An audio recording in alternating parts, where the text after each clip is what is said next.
Hey, Jen. Oh, awesome. People are coming on. Okay. Hello, ladies. How are you? My name is Vanessa from the ladies community. And today we have a special guest, Jess, who is an intimacy coach and speaker. So we're going to be talking all about intimacy, sensuality, confidence, sexuality, and what that all means together so that we can create more intimacy with ourselves and others. So I'm going to throw it over to Jess. Jess, introduce yourself. Let us know who you are. And then you can kind of guide us into what we'll be talking about this evening. And we'll just be facilitating a lot of questions as well from ladies who are joining us live if you're watching this recorded. So welcome, whether you're here live or in our recording. Thanks for being here. And Jess, thanks so much for taking the time to be with the community tonight. Oh my goodness, Vanessa, thank you so much for having me. It's always a pleasure. I've loved being a part of the community for so long, so it's an honor to actually become a part of it. So thank you again for having me on tonight.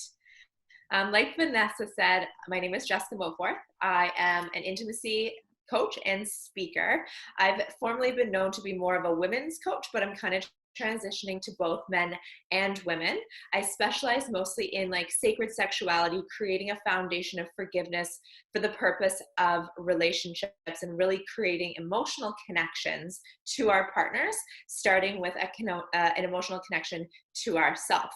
And also when it comes to the sacredness of sexuality, it's looking at what sex actually means, the beauty within it, as opposed to looking at it as strictly just sex and something that's easily given, easily exchanged, and understanding the power within that, as well as one of my main focuses is a women's menstrual cycle and all of the power that lays within our menstrual cycle and how we can navigate our relationship through the different stages of our cycle. So those are some of the passions that I talk about. Usually when it comes to things that are taboo, I'm the one that's like, I'm going to learn all about it and I'm going to talk about it and share it with everybody else. So know that I've had probably every question under the sun asked. I'm not squeamish at all. If you're uncomfortable, if you want to just shoot it in the message as opposed to taking yourself off mute, totally cool, but there's no such thing as TMI or a stupid, silly question. Please ask me all the things. I love it. So anything to do with relationship, intimacy,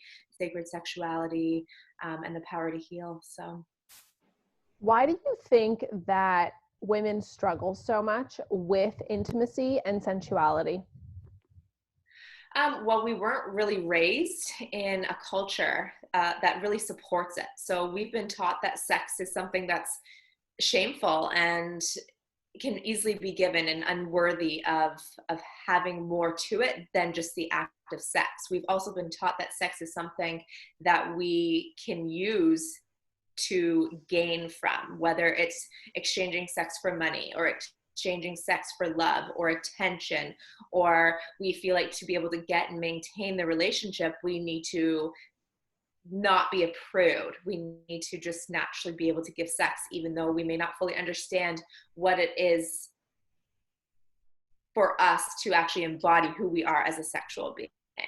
So oftentimes we have the expectation that our pleasure and everything like that is outside of us, as opposed to starting with us. And then that's why it's so easily just given. We're also taught that like, there's a lot of shaming around both sides. There's shaming around being a prude, but there's also the slut shaming as well, that if you talk about sex, that must mean you're a slut. That must mean that you're bad and wrong, disgusting and dirty. So there's conversations on both sides that you don't know whether do you be a prude, do you not? If you're in the middle, what does that look like and how are you accepted? So we don't yet know how to actually have a conversation about sex without being judged.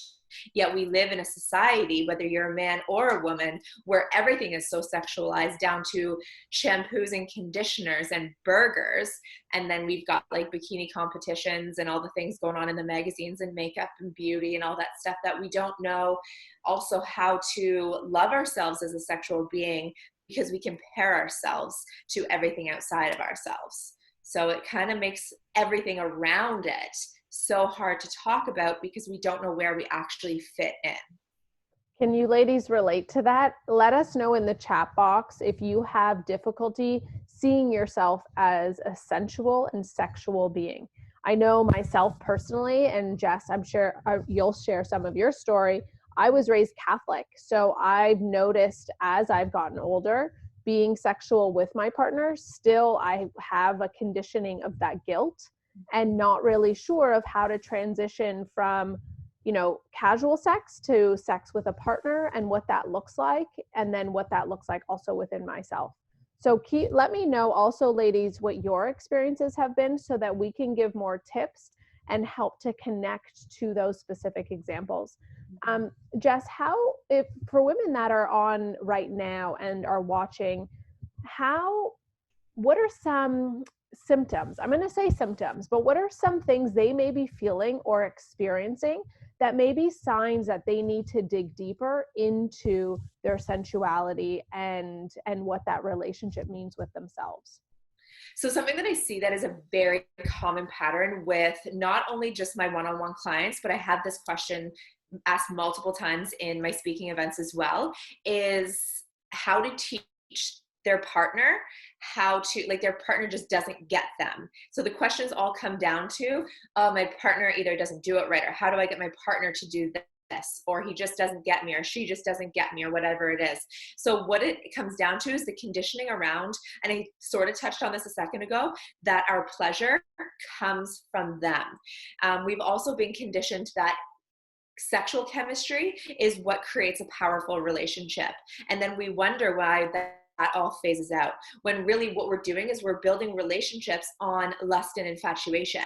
And to actually build intimacy, there needs to be an emotional connection, because there needs to be a level of safety for you to be able to actually crack yourself open and expose, in the form of vulnerability and transparency, who you are, where you've come from, and what you're looking to create, and certain desires and fantasies and triggers and traumas, to be able to actually release and expose all of that. There needs to be a very strong level of safety, which that does not come from lust and infatuation, that comes from the emotional bond and connection. But when you've built a relationship on lust and it's just this straight up sexual connection, you have that really heated, like, I just want him to like grab me and rip my clothes off, animalistic style. But when it comes to actually softening, surrendering, and opening up, we are like, and that's what intimacy is. It's seeing inside of a person as opposed to just being on the surface, which is why you have lots of people that struggle with eye contact. But where bringing it back to intimacy needs to start with you first. And what you really need to look at is your pleasure comes from you. It doesn't come from the other person, which allows you then to look at building the emotional connection versus the sexual lust. Because if you sit, whenever you're with your partner, regardless of the situation, he could be the sexiest person, or she, so usually I will say like male and female, but it goes, whether it's female and female, male and female, whatever, it goes both ways. So if I say that and it doesn't land for you, just put yourself in that position of whoever it is that your partner is for you, okay? So when I say male, usually I'll say male and female. So when it comes to your partner and he's not pleasuring you the way that you are, the way that you like, it's not him. It's because you are now blocked within you to actually open yourself up to receive pleasure. But another thing is, I don't know about any of you, but I was never taught the anatomy of my pleasure either. I didn't actually, when I look down, you'd get taught that this is your vagina, when actuality, when you just look down at your naked body, that's your vulva. And then your vulva breaks into different parts, like inner and outer labias, and your clitoris and your urethra and all of that, your mons pubis, and there's different areas of arousal within all of that, but we have not been taught those things. So first you need to understand your own anatomy. Then you've got to understand the anatomy of your arousal, your pleasure points, what turns you on. There's like arousal areas in breast tissue, even on the insides of your wrists and your feet, in the back, like part of your head, like. That's why some people like having hair pulled, but it depends on how you do it.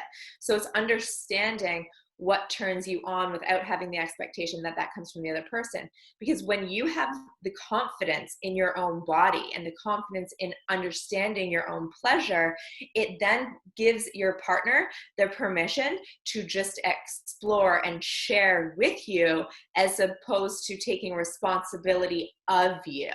Because then what happens is you have two people that walk away from this situation feeling like, did she like it? Did I do the right thing? Or I'm totally disconnected from him. But if you're connected to your own pleasure, you can create that like that. It doesn't matter who you're with. I believe there needs to be an attraction to the partner, but you can build sexual friction and chemistry with anybody you want. It's a simple choice of whether you choose to or not. And usually what stops us from that is an emotional blockage. Whether you've got conditioning from your father growing up, or different things in school, or things you've seen on the media, it stops you from either trusting in yourself, trusting in that partner, feeling safe with sex, feeling comfortable and confident to ask what you want and to show him how you like things, to stand up and literally verbalize what's important to you and what you need to feel safe in that environment. A lot of times women, we just kind of go with the flow and let the man take the lead on things, or we go the opposite way because we've kind of hid behind the dominant mask that goes in and takes control and literally puts him into more of a submission, because then we get to protect ourselves and our intimacy and not allow him into our sexual fields. So it goes real deep. It comes from a lot of different social heredity, a lot of different cultural trainings through school and family. Kind of like you guys said, there's a lot of like stuff around church and religion, that type of stuff. But and there's something that I think that we don't pay attention to a lot either, is also looking at the soul ties that are created when we are having sex. We do become one with our partner, and we leave a part of ourselves with the partner the same way our partner leaves a part of them within us. And if we aren't actually taking responsibility of who we're literally letting on the inside of our body, then we get so confused afterwards with why we feel just kind of either icky or confused or just out of sorts, because we're taking on a lot of other people's stuff that's not our own. It's not just our sexual frustration and triggers and trauma, it's theirs as well. So that's kind of the conversation around sacred sexuality that we get into a lot, is actually understanding the potency within sexual energy. Because you've got to remember that sexual energy itself is stronger than life energy, because it creates life. And if we just give it away and allow someone else's sexual energy to be left inside of us, and we don't know anything about that person's history and trauma and triggers, then that's when we can get into a lot of conflict, like sexual energetic conflict, where we just feel not quite right, but we don't fully understand why. Yeah, I think you've mentioned a lot of really important things. So I want to dive a little bit deeper into pleasure, as well as your emotional blocks that might be coming up, and then also talking a little bit more about this sexual energy. So let's start with pleasure. What are some steps that we can take to improve our intimacy with ourselves and start knowing what pleasure means with ourselves? So it always has to start with ourselves before we can do it with a partner. So I love how you said that first. Sometimes, because a lot of times, there's a lot of women that are totally disassociate with even self-pleasure and even touching themselves. There's women that are like, I won't use a Diva cup or a tampon because it's just weird to even get to know their own body.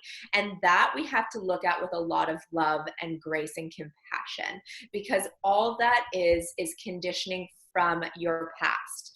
There's different areas where that may have come from. A lot of that has to do with parents, but it's not truly who you are. It's something that you have to look at objectively and say, okay, this is what I was taught at a very young age. It may or may not be true, but what I know to be true now is the importance to learn and understand and love my body.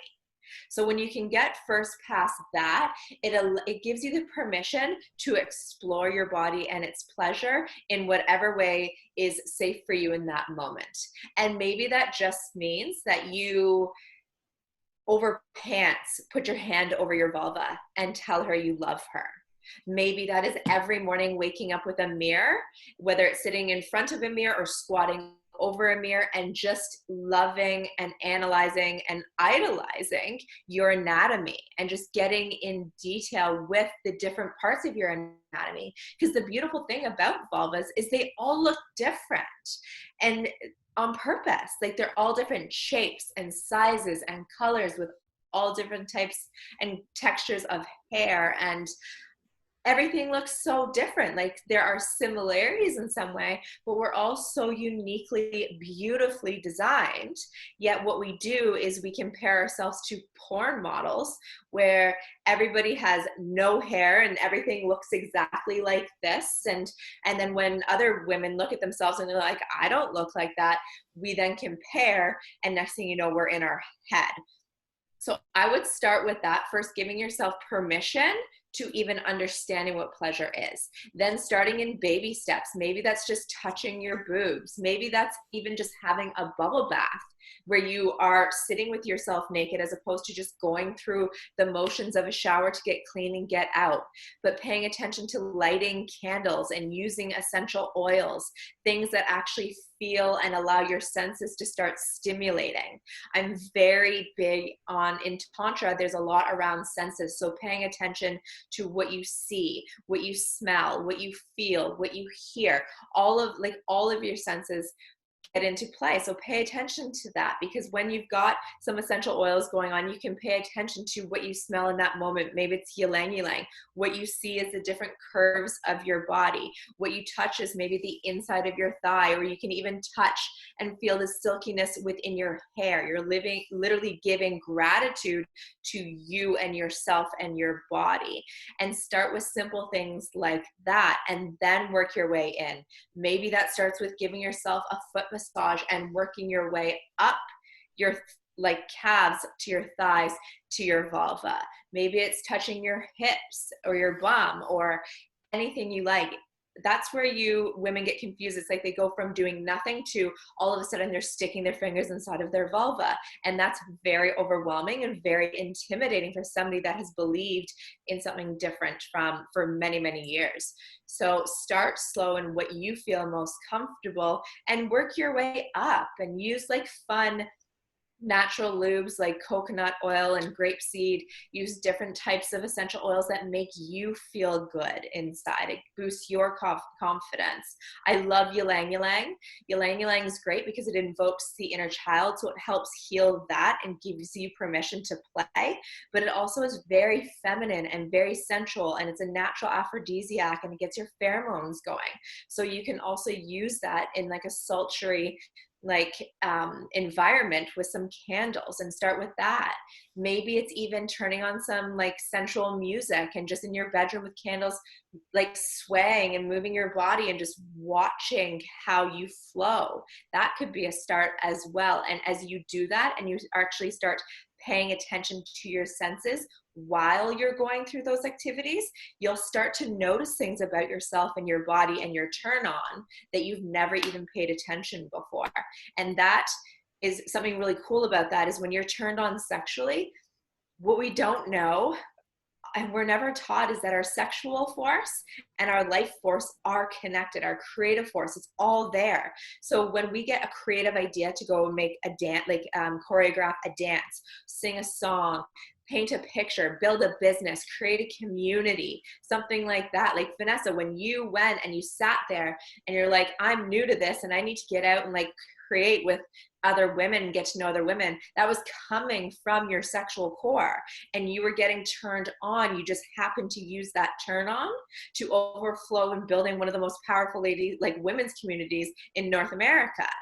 I'd say that's pretty freaking cool. So if we can actually understand that our sexual turn on is not just sexual turn on, it's life turn on, and we can actually harness that energy and use it for our businesses, use it for our power, our purpose to give back and make impacts in this world, or use it to just go and dance and move, co-create to make life. If we have the power, women, inside of us to make a baby, I promise you it's capable of creating anything you want in this life, because it can create life.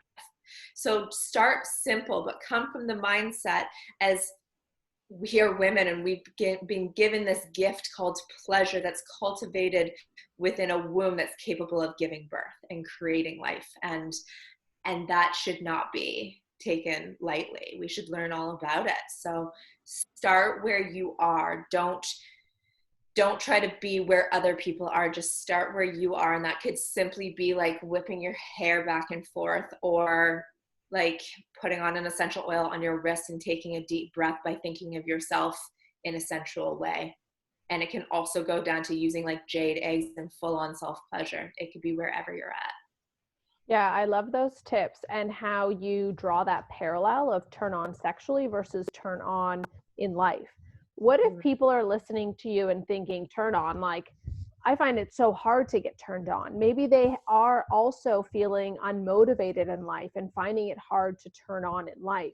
What are some easy ways that they can start to get that turn on back and feel a desire to actually want to even dive into this deeper?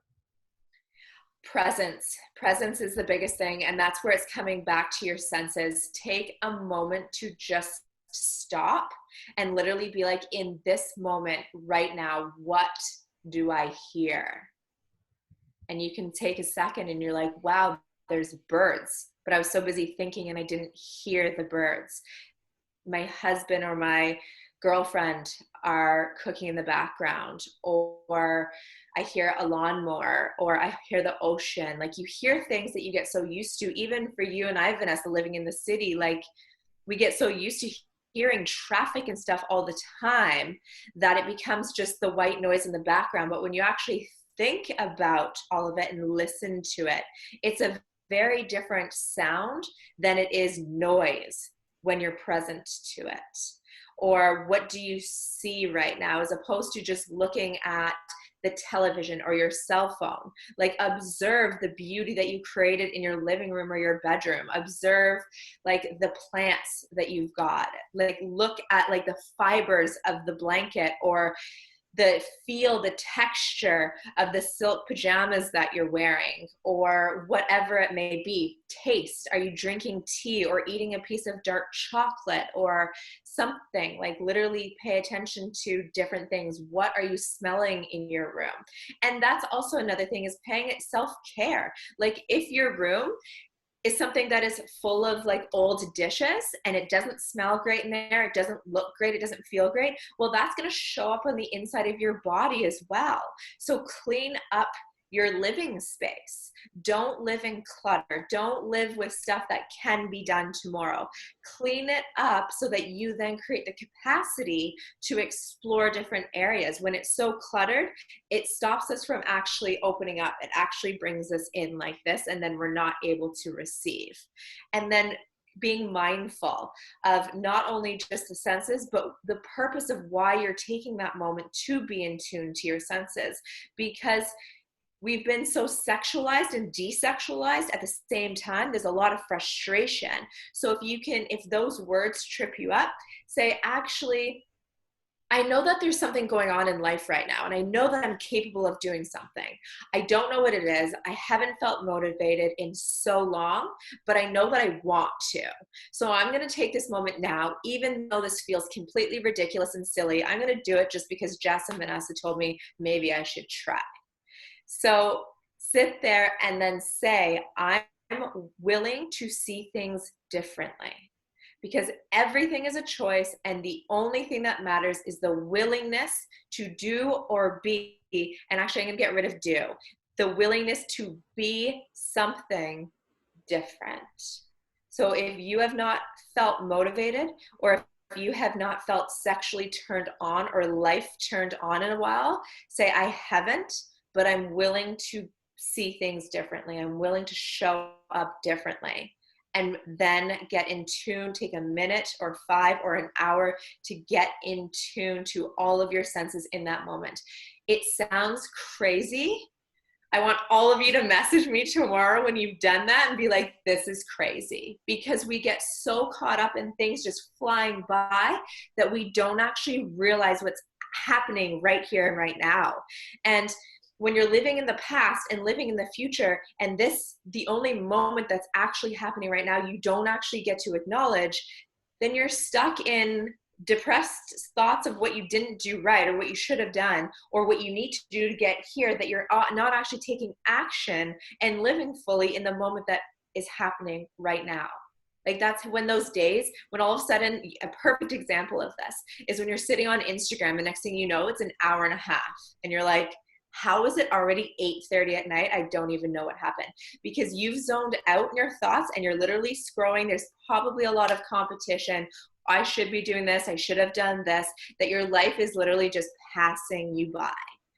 But when you take that deep breath, you get centered and grounded and ask your senses. You could even write it out just to get yourself into that habit. What do I smell right now? And write out literally all the things.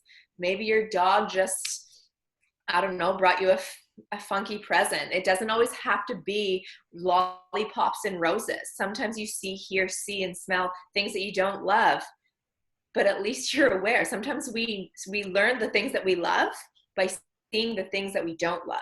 It's kind of like past relationships. I'm so grateful for all of my relationships, even the ones that didn't work and ended horrible. Well, none of them really ended horribly, but you know what I mean, is because all of those relationships that didn't end the way I wanted them to have taught me everything that I now want to create in the relationship moving forward. That didn't work, but thank you for showing me that didn't work, because now I know what does work.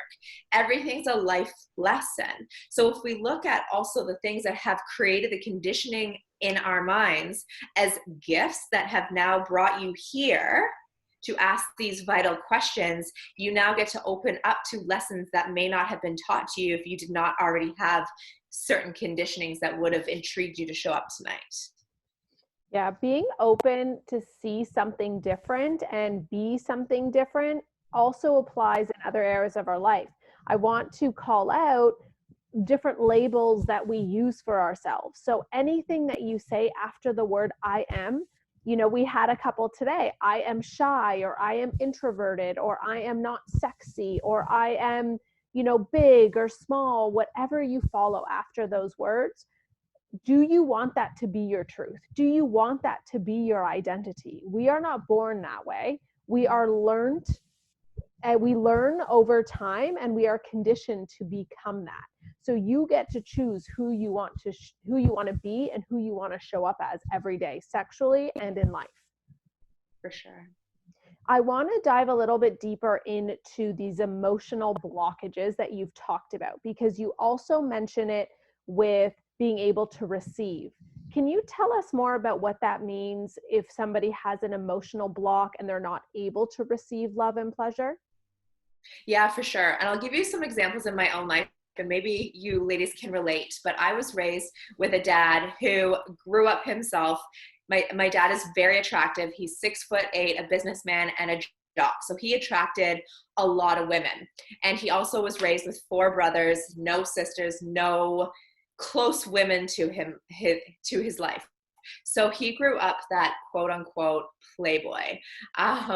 But knowing that, and then my dad has a daughter, me, he's like, okay, well, I'm going to make sure that no man ever hurts her. And how I'm going to do that is let her know that men only want her for sex. And I remember being taught this from a very, very young age. And I have a twin brother, and he was allowed to go out and do all the things and go to the parties, but I wasn't, because, well, there's going to be men around and they're just going to want to sleep with you.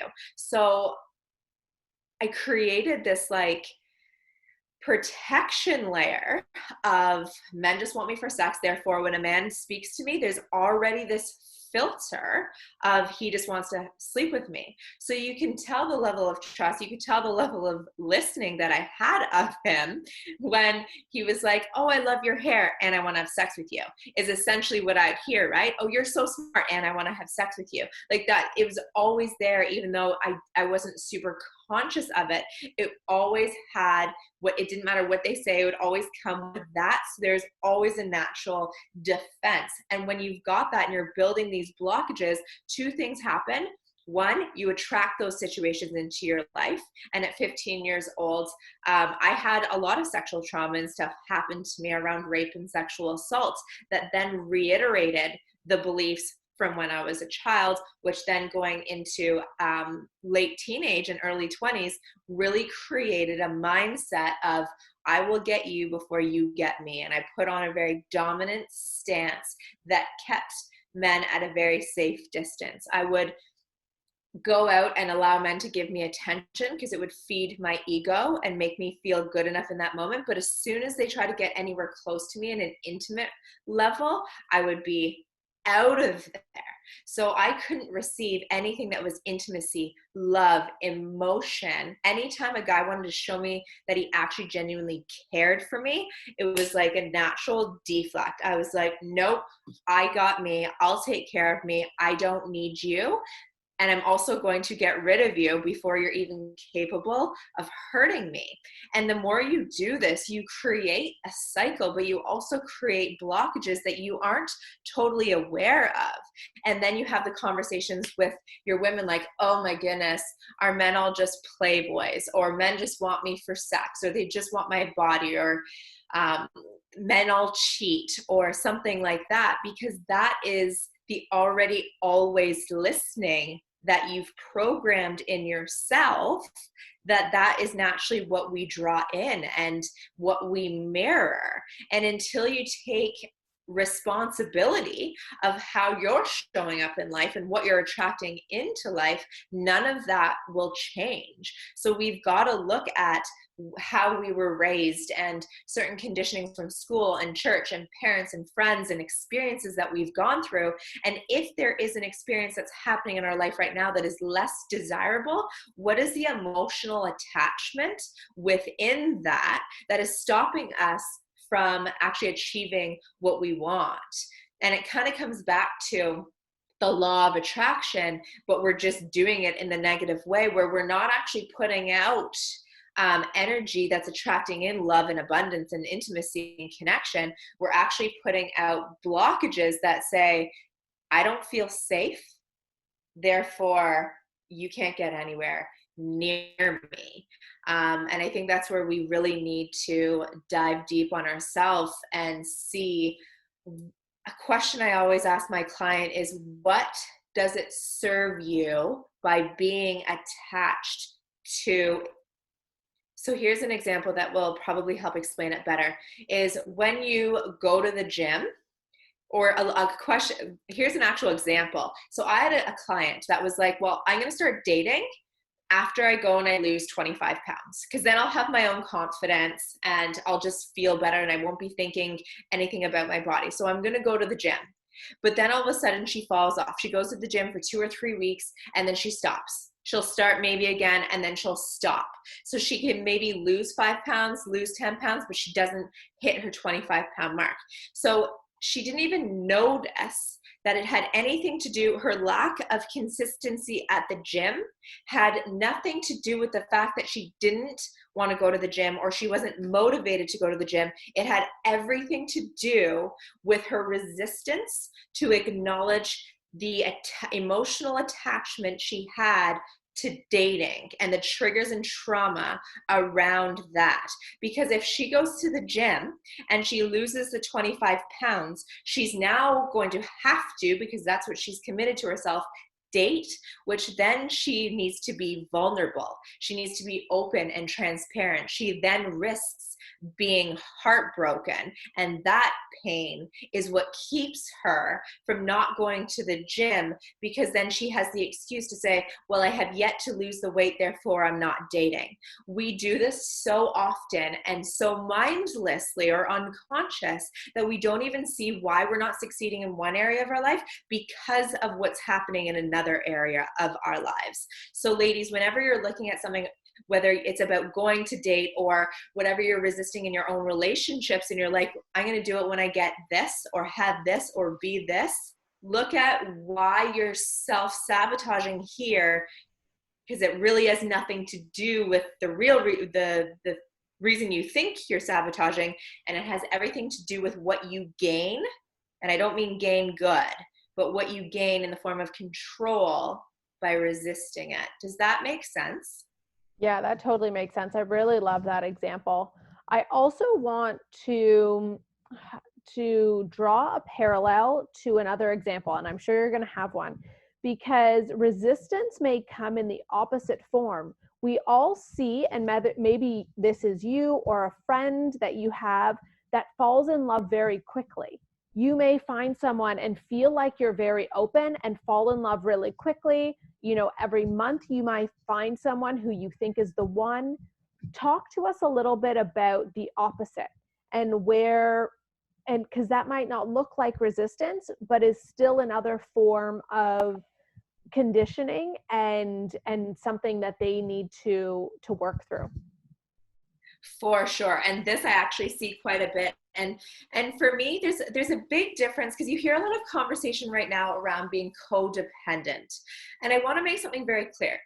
Being codependent is not, there needs to be a level of dependency in relationship, because there's codependent and then there's the complete opposite, which is like anti-dependent, which is like hyper independent, which that's not productive in a relationship or powerful at all. So we as humans are so funny. We need to be either like 0 to 100 like real quick. It's not like we can find this happy medium. We're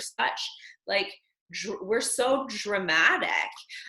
So codependency is where you have a lack within yourself and you feel like you're open and transparent or vulnerable and it's easy to connect to other people. In reality, what you're doing is you're trying to fill a void that you've yet to heal yourself. So it's easy to attach to that person.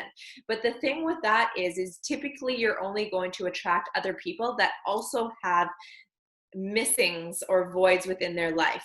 And what I always love talking about is you've got yourself, you've got your partner, and when you're two whole people, you come together, you then have the ability to create a third identity, aka your relationship, that would not actually be capable of being created without having two whole individuals. Now, if you have not come to terms with yourself and built that confidence and that level of self-love within who you are and healed your traumas. And when I say heal traumas, I'm not saying you need to be perfect. We all have our things. The difference is when your triggers come up as a healed individual, you acknowledge them, you have compassion and grace for them, and then you choose actions to continuously lean in and grow through them, as opposed to being in your trigger, being taken out, being like defensive or putting the blame and responsibility on someone else. So I don't want any of you ladies sitting back going, well, I got triggered yesterday, therefore I should probably not date. I still need to work on myself. No. It's just the way you respond versus react to the trigger that allows you to be in your healing versus avoiding it. So when you have two people that have avoided their healing, that are utilizing other people as their tools for healing, you have two halves now, right? So now you've got two halves and they come together, you've only got one whole. You don't have the ability to create that third identity. And now what happens when you tear that apart, that person feels less whole. So they become attached to this person because without this person, they're now no longer whole and complete. So that's why there's some women and some men that will jump from relationship to relationship because there's something within them that they've yet to actually look at, and they're seeking that in the other person, as opposed to taking time to say, okay, what is it that is important to me? What are my values? What are my beliefs? What is coming up in my relationships that don't work for me? Where has that come from in my past? So if you look at a relationship and you're like, this is happening and I don't like that, ask yourself, okay, so for some reason, I keep dating men that are very aggressive and almost like verbally abusive. And this is not a relationship I want to be in. I don't feel loved. I don't feel honored. I don't feel safe. And now I'm out of this. When you're out of it, it's now so important to look and be like, where did this come from?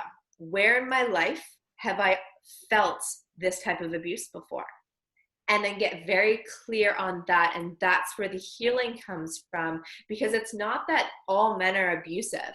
It's that there's somewhere in you that your little girl has been verbally abused, that you've pushed down, that you're attracting that in because now it's God or the universe or whoever you choose to believe in is telling you you're ready to heal this, but nobody else can do your healing for you. It all starts within you. And when you take the responsibility of that, as uncomfortable as it is, it's also so powerful, because then you know that you get to be the one that's transforming that so that you're capable of truly creating the intimacy and the romantic relationship that you want. Because there are beautiful men out there. There are more beautiful men out there than there are abusive men out there. But if there is an adult version of you, so the you that I'm speaking to right now, we all have an inner little girl in us. And if we are abusing our little girl by not actually allowing her to heal, not acknowledging her at all, then that is what we're going to attract into our life. Yeah, that's so important. I want to talk more about healing and these emotional blockages. What other ways can we start to heal and acknowledge these emotional blocks so that we can move through them and use them to grow and improve our connection with ourselves and others? For me, I find a lot, and for a lot of my clients, a lot of emotional blockage comes up around our bodies and self-pleasure. So what I would do is get a journal and go in with the intention that this is not about getting yourself off, that this is truly a healing practice.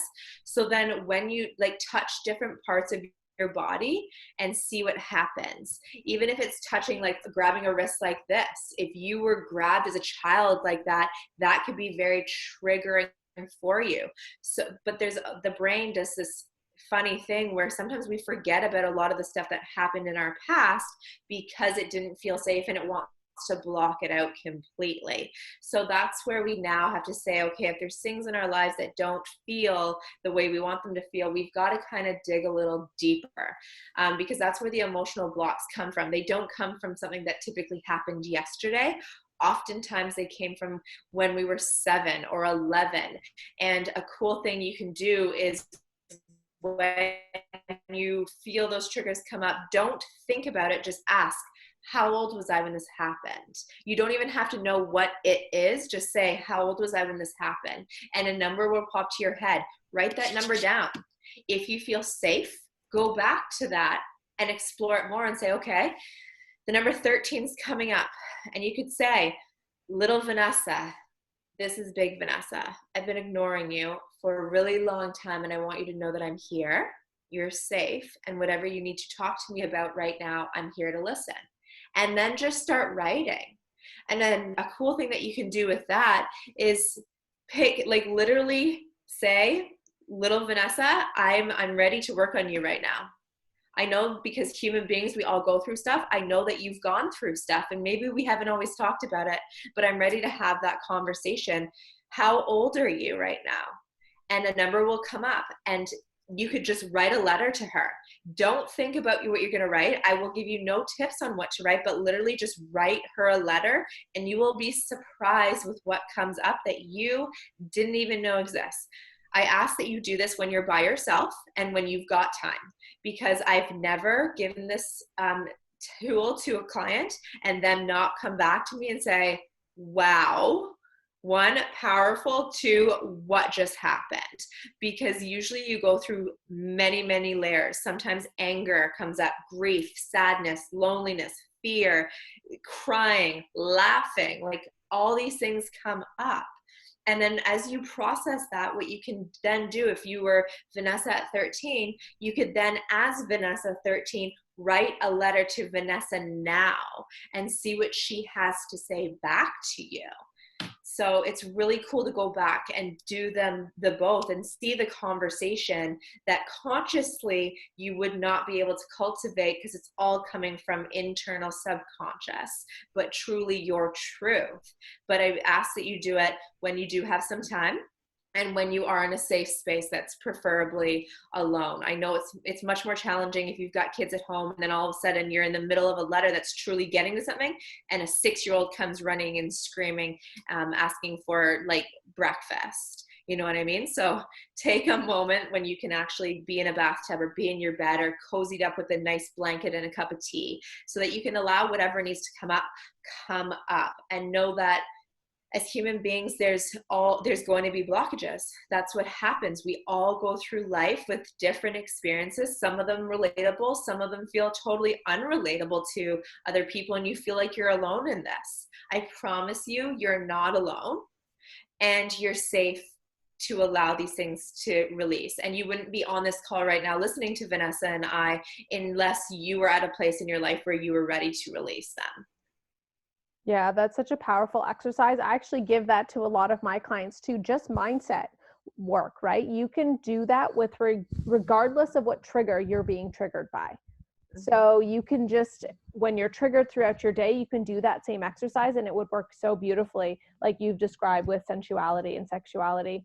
Ladies, ladies who are with us live, I want to circle back with you and see how you're feeling, see if this conversation is landing with you, and so that you can give us some feedback. You know, do you feel sexy? Do you feel sensual? Are you going to use some of these tools and tips? Let us know what's resonating with you the most and kind of where you're at or any aha moments that you're having. And then we'll circle into the chat and address some of those questions and thoughts as well. Can we talk a little bit more about this sexual energy that you were talking about? You touched on it a little bit earlier, so I'd like to talk a little bit more about what that means and how we can work with that in our life. For sure. This is one of my absolute favorite topics. So as a young girl, I'd probably say around 13. And it's so funny. So picture this. When I was a young girl, I was a huge tomboy. I was chubby. I had glasses, I had braces, and I would be that girl that would wear like tank tops and tearaway pants. So I wasn't this like cute little kid that no. I was the polar opposite to that. I was not like chased down by boys. Girls had no idea what to do with me. Yet I had this internal passion and love for sexuality. Nothing to do with the act of sex itself, but there was something around sex creates babies. Babies are human beings. We all start as a baby. We don't just come as adults. We just literally don't fall from the air. Like sexual sex is how human beings survive. And without sex, there would be no human beings.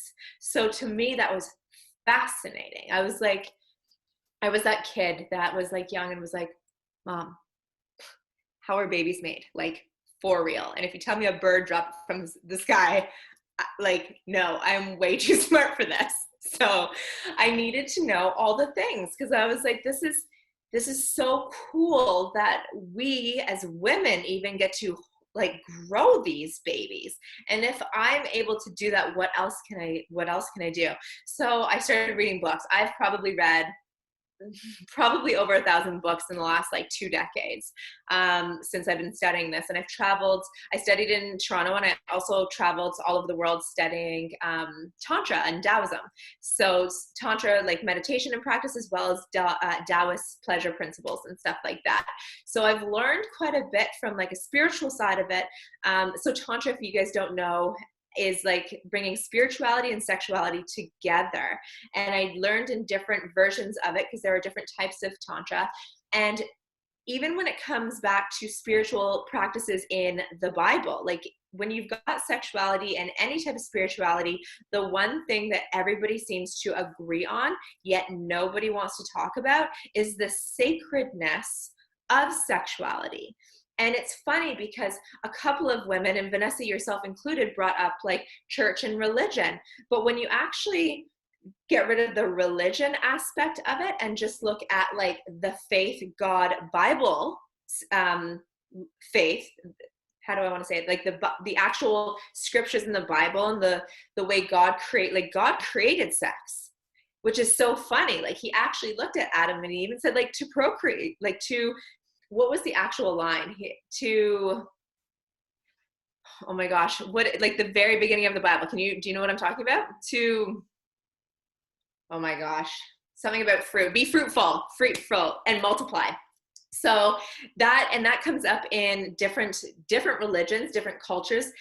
It comes literally across the board. And without sex and without menstrual cycles, we literally would not have humanity. Yet these topics are the most sex, the two things that create us as human species are the most taboo topics across the world. Like not just in North America, globally, they're taboo topics. They're not talked about. God created sex, yet in church, sex is something that you're not supposed to be talking about, except for don't have sex because you'll get pregnant or get an STD, but they don't actually talk to you about the beauty of sex and what it can actually cultivate and create. So when you actually look at the sacredness within sexuality, what happens is you bring two people together, and in one moment or experience, you become one with that person. Now, we need to start actually looking at the beauty of that. Because remember when I talked about like having the one person coming together and creating something that couldn't, that's what sex is. You can't actually, like once you're together, you're literally one.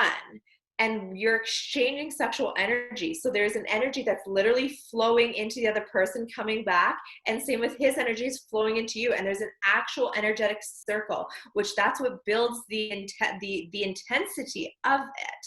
And we are leaving some of ourselves with them, like I said, and vice versa. Now, we live in a culture where sex is also very cheap, where we can exchange it for money. We can use it to gain love. We can use it to gain attention. We could just give it away because it's easier to give it than to say no. And in reality, we're causing a lot more detriment to ourselves, not just our physical body by maybe putting it at risk if we're being reckless, but on a soul level, and it's actually called a soul tie, we're damaging ourselves because think of it this way, and I think there's a speaker, I can't think of his name right now, but this is not my example, this is his example. You have two pieces of construction paper. You glue them together, okay? When you take those pieces of construction paper and you tear them apart, what do they look like? They still have themselves, but this one will have pieces of this one attached to it. It will also have pieces of themselves missing. Now, if you keep attaching and pulling apart and attaching and pulling apart and attaching and pulling apart, then you're going to have a lot of mixed up energy that is not yours, plus a lot of you that is missing. So if you've ever sat back and actually thought to yourself, what do I want? And you're like, but I don't know what I want anymore. Like, I just feel like, overwhelmed and confused. And why are these guys like this? And that is not you. That is because you've given part of yourself away and brought in other people that you're just like, I just don't know anymore, but I want to know. So that's where there needs to be a lot more honoring of our sexuality and who we choose to share that with. If not, it's going to create the cycle and a huge amount of anxiety around who we are as sexual beings, what we want, what's important. Because what I see a lot in my clients that have come from more of a promiscuous background, and with zero judgment on the actual promiscuity itself, but actually understanding what's going on a soul level, many of them have been like, it just doesn't, like they just don't know what it is that they're looking for anymore. And when you don't actually understand, one, your own boundaries or your own values and beliefs, especially your own, if you don't have your own set of values and beliefs, you can't even create safe boundaries. And you cross over other people cross over yours because you're taking on other people's values and beliefs because you have no idea what yours are, but this sounds good in the moment because either I'm bored, I'm ovulating, I have a lack of like attention and I need to fulfill that, or because I'm told I'm supposed to. None of those reasons are a reason to go have sex. My loves, you need to look at where you are in your cycle, because if you're ovulating, you want to have sex because you're ovulating, not because you actually want to have sex. Ask yourself the question, why am I having sex? What is the intention of this? What is the purpose of this? If just because it feels good, or I've had a rough day, or because I'm told to, those aren't reasons to have sex. You can do that yourself. You can pleasure yourself and give yourself an orgasm to release. You can do many things. If it's coming from, I just need, a lot of women receive attention and love in the form of sex. That's why we get weird if our boyfriends don't want to have sex, and then all of a sudden you feel like, oh, he doesn't want me anymore. I'm not good enough. He doesn't want to have sex with me because he doesn't love me anymore. It's because we've associated and attached sex and love when it has nothing to do with that. So sometimes it's good to take a step back and really ask ourselves, why are we having sex in the first place? Because the purpose of having sex is not just for procreation, to have a child, but it's to share in a co-created experience where you actually want to create an emotional bond with your partner, where you want to be intimate and actually connect with your partner, not because you're looking to get something from your partner, or not because you're looking to hide something or numb something or feel anything different than what you're feeling. That's the difference between sacred sexuality and just simply having sex. Yeah, that's really beautiful. And I love that example, whoever that was, with the ripping of the paper.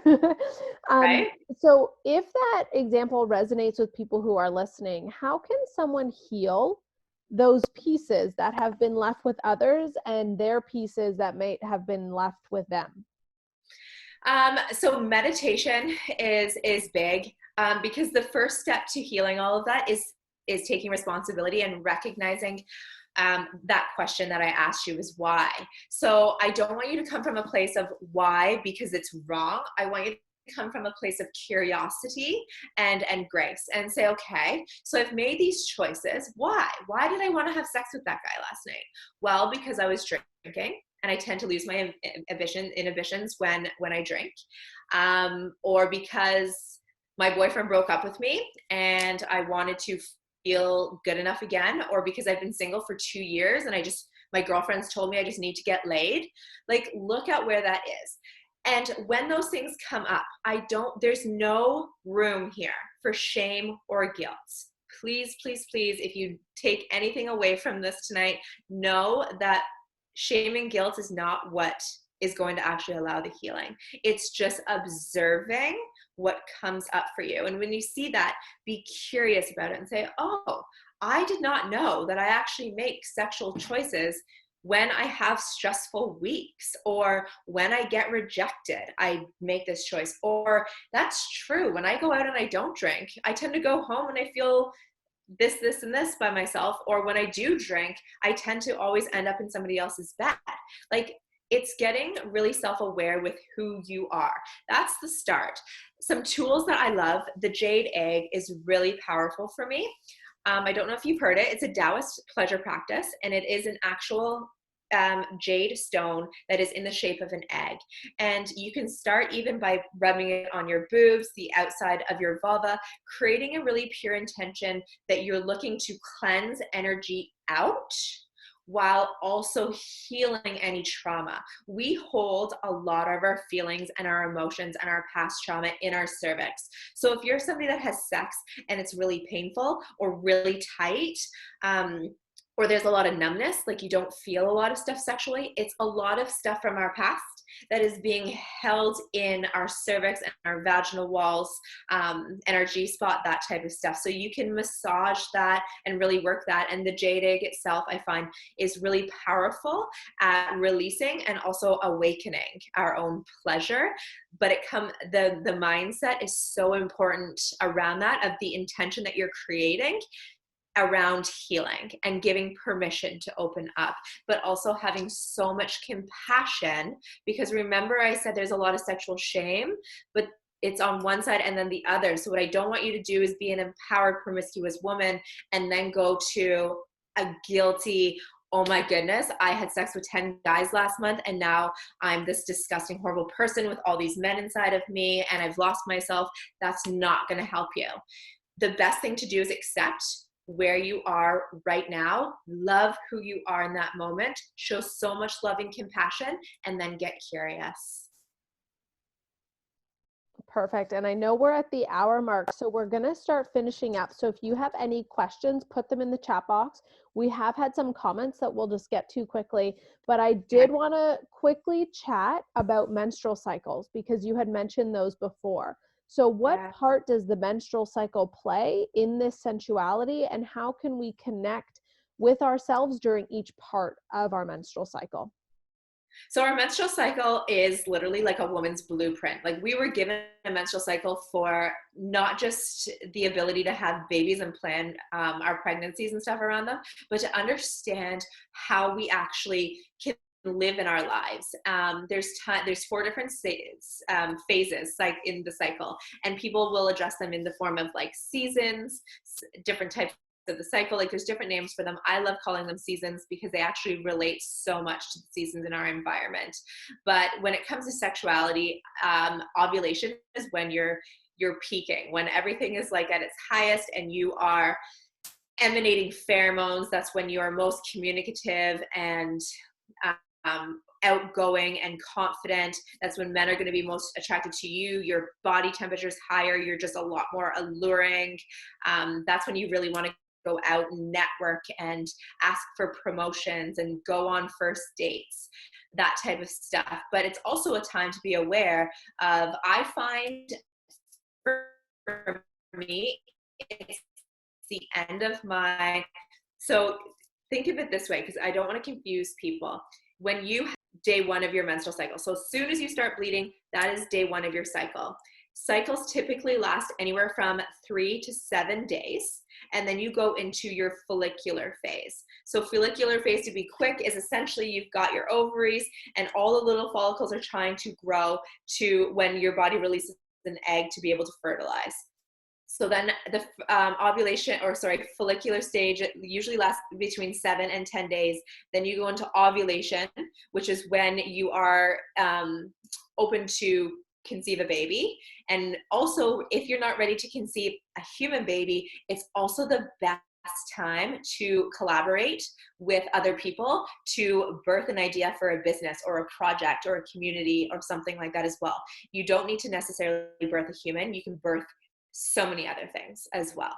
And typically ovulation lasts about 3 days. And then you go into luteal, and luteal typically lasts between 12 and 14 days. So I find my hormones tend to peak at ovulation as well as the first week in luteal, and that's super common. The last week of luteal, right before your bleed again, is when things start to go down. And that's when you become your most intuitive, when you tend to want to retract a little bit, meditate more, journal more. You'll notice this is when you want to organize everything. You want to organize your room, your books, your everything. You just get super analytical and things need to be a lot more structured. So the first half, your menstrual cycle is, your luteal, I'm getting them all backwards. So your menstrual and your follicular is your masculine energy, because women, we have both masculine and feminine as well as men.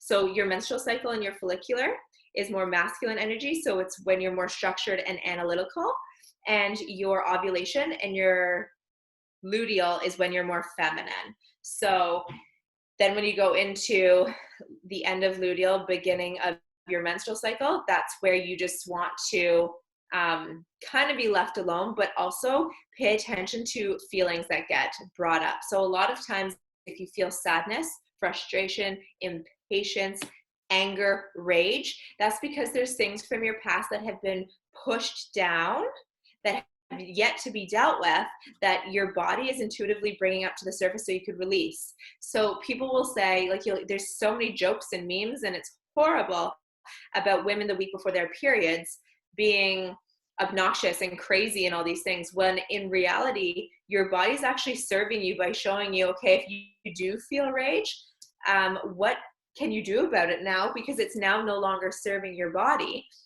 It's time to release it. And maybe releasing it on your boyfriend or a friend or a colleague is not ideal, but if you went and turned on some like angry music like Rage Against the Machines or something, and you beat the crap out of a pillow, that would be very good to do at that time of your menstrual cycle, because it gets that out of you. If you're feeling impatience, look at where you have been overly patient, and you shouldn't be, that you've been hiding something that you're putting up with that you don't actually want to be putting up with in your life.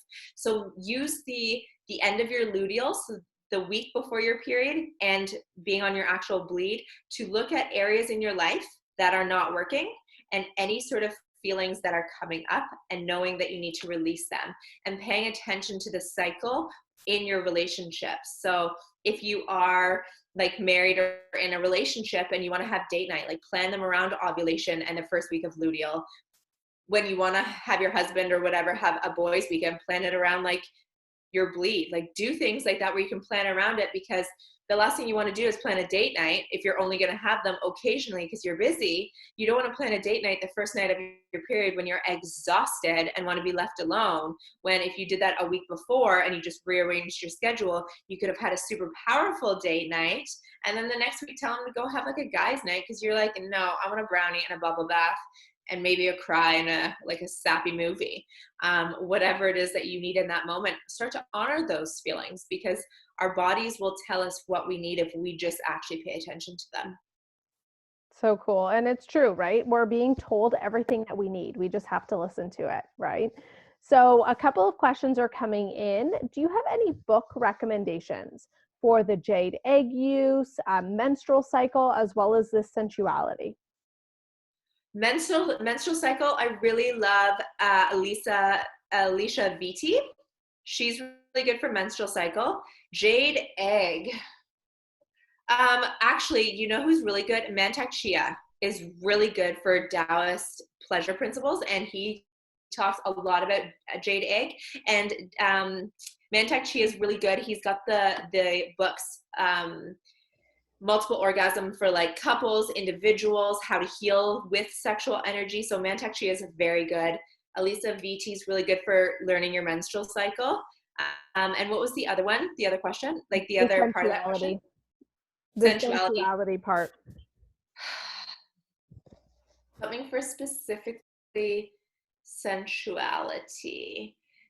So let me clarify. Are you talking about the energy of like embodying like a sensual flow, or the actual sexuality part of sensuality? Can whoever asked that I question? added that in because the question Okay. was just book recommendations. So I'm asking for book recommendations for all of the things we talked about. Okay, got it. Okay, so Mentak, she is huge. A lot of I'm trying to think of my go-to books. A lot of them are relationship that I mix them. I'm having like a total That's brain because okay. I have so many of them that I'm like, Yeah. Mantak Chia has a ton of books that I've read all of them. Let me actually, Well, you know if what I you can can do? send Even them this, to me too, if you send them to me, I'll email them to the ladies and then they can look them up and okay, see which ones resonate with them. definitely do Elisa VT for periods. Mantak Chia. Another book that I just thought of that every woman needs to own is Women's Anatomy of Arousal. So Women's Anatomy of Arousal talks about your actual anatomy and all the different pleasure points. Not only is this really good for you to understand, but it's really good to leave on your coffee table for when your men are around and they can pick up the book and also understand. There you So go. I would look at Women's Anatomy of Arousal.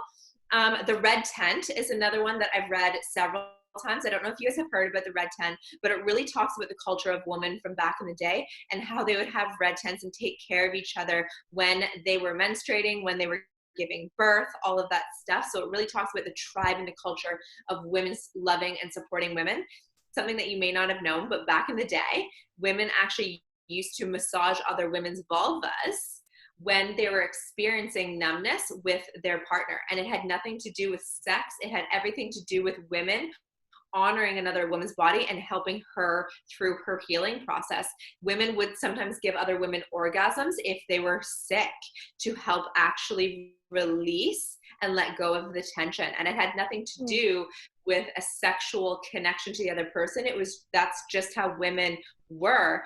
Yet we have been so deconditioned from that way of being that we've been at competition with other women. So it's a cool thought to ponder when you look at where women have come from and where we've become now. So the Red Tent is good. Running with Wolves is another amazing book that I've read. I really like the Mary Magdalene. She kind of comes back to that. Love Your Lady Landscape is another one. And so Love Your Lady Landscape really talks about your menstrual cycle. And Rise, Sister Rise is another one that really talks about women connecting with women, but also understanding your anatomy. Another one that is really good is Pussy. So it's called A Reclamation of a Pussy, and it really talks about the shame we cultivate and carry around our bodies and around our sexuality and how to properly harness that. I find when I talk about like the sacredness of sexuality and stuff, that I've gotten more from spiritual stuff than I have, and diving into different cultures. I don't find there to be a ton of books on that. You can look up soul ties and individual, but that I first learned about that in Chiang Mai, Thailand, northern Thailand, because I started asking so many questions in different cultures, like how do you guys view sex and what makes you different or whatever, and that's where I first looked it up. It's also very much in the Bible around that, but it's more a spiritual, and where you'll see it, I don't know if anybody's seen pictures of almost like a man and a woman straddling each other, and you'll see the energy. Have you ever seen that, Vanessa? Mm-hmm. That's talking about that. So if you actually even Google sacred sexuality or energy exchange within sex, you'll find a ton of resources around that. That's awesome. Any other questions as we finish up? We did have another comment from a woman saying that she used to be more confident when she was younger and skinnier and single, but after gaining weight and marriage, she lost some of that confidence. So now she's trying to find her sexy and acknowledge being open with finding new ways to feel sensual again. Do you have anything to say to her or any additional comments that you might make for tips? For sure. And thank you so much for asking and sharing that. That is a very common thing I find with women that have had children. Tell me that women that compare themselves from to their younger versions of themselves. And it's kind of honoring the stages of being a woman, because what we've done is we've attached ourselves to what society tells us beauty is, when really when we look at who we are as a child to an adolescent to a teen to a young adult to an adult, and the way even our menstrual cycle goes, and actually a good example that I can use with this is when a woman goes from her bleed into menopause, she is now actually considered a wise woman. And what that means is every time you get your menstrual cycle, you are left from literally Mother Earth with new wisdom that you didn't have from the month prior, which you have even more gifts around that if you open yourself up during your menstrual cycle to receive those messages that are meant to be delivered to you. So when you go through each and every stage, by the time you get to menstrual cycle, you've actually cultivated so much wisdom that you then get to teach other women and other younger women what they have to look forward to. So if you kind of look at your body as that way, that you've gone through stages, that to compare yourself to the person that you were would be so unfair because of all the wisdom that you've cultivated, that's also in your body, that it's shifting. You've got to pivot your mindset to where you've been, and then be honest with yourself of where you are and are not taking care of yourself. Because oftentimes if we're eating a lot of crappy foods, we're not sleeping properly, we're not drinking enough water, we're not moving our body, it's more the lack of self-care that makes us feel the lack of confidence. And once we start implementing that into our lives, we start to honor where we're at in our life then, and we start to feel much better that way. But you can start very small, and ask yourself, well, who has told me what the definition of beauty actually is? What am I comparing myself? Like, has an ex-boyfriend or someone said to me, to be considered beautiful or confident, I need to be this way? And where am I at right now? But honestly, getting into your body, honoring where you are with your menstrual cycles, if there's any triggers that are coming up around self-pleasure, that type of stuff. When was the last time you actually paid attention to your naked body? Maybe you've ignored her for the past 5 years, so she's kind of like, hello, are you going to pay attention to me? So ask your body, what do you need right now? How can I love you? That's really beautiful. Thank you, ladies, for being so open and for being so vulnerable and sharing where you're at. It's really made this conversation so much better and so much more meaningful, because I love these opportunities. And Jess and I have talked about this so many times, where we can really come together as women in a place of no judgment and just full acceptance and love for where you're at and where you are. And I so appreciate you being here and sharing this space with us tonight. And Jess, thank you so much for sharing your knowledge. We have all of these women saying thank you, thank you, thank you. They've loved it. Of So course. yeah, so that's awesome. Any last comments or questions before we sign off? Jess, do you have anything else or any message that you want to leave the women with besides not to For feel sure. guilty? First, don't feel guilty. No, we all come from very similar paths and very different all at the same time. So if anybody has any questions or comments about anything, feel free to reach out to me. But the biggest thing is that women, we have been given the gift of being a woman, and we embody so many hidden gems that no fault to our own that we have not been taught. So take a moment to just take a breath and really introduce yourself to your body. Introduce yourself to the younger version of yourself and say, I may not have known the tools that I know now back then, but I know them now and I'm here to listen. How can I love you better? And when we start to actually look inwards, because the answer always comes from within, you'll notice a lot of stuff comes up, and you're so worth diving deep, and you're so worth more than just giving your sex away and honoring that, but also exploring it and what it means to you. That's awesome. And that's why I love having you here, because at the core of the ladies community, it's so important that we always start with self. And so thank you again for being here. I am going to email you all Jessica's Instagram information as well as a recording for this little workshop. So if you have any questions, please reach out. Keep us updated on your little sensual exercises and activities and what resonates with you. And then we will see you again next week for our workshop series. Okay. Thanks, Thanks ladies. so much, ladies. Good night. Bye.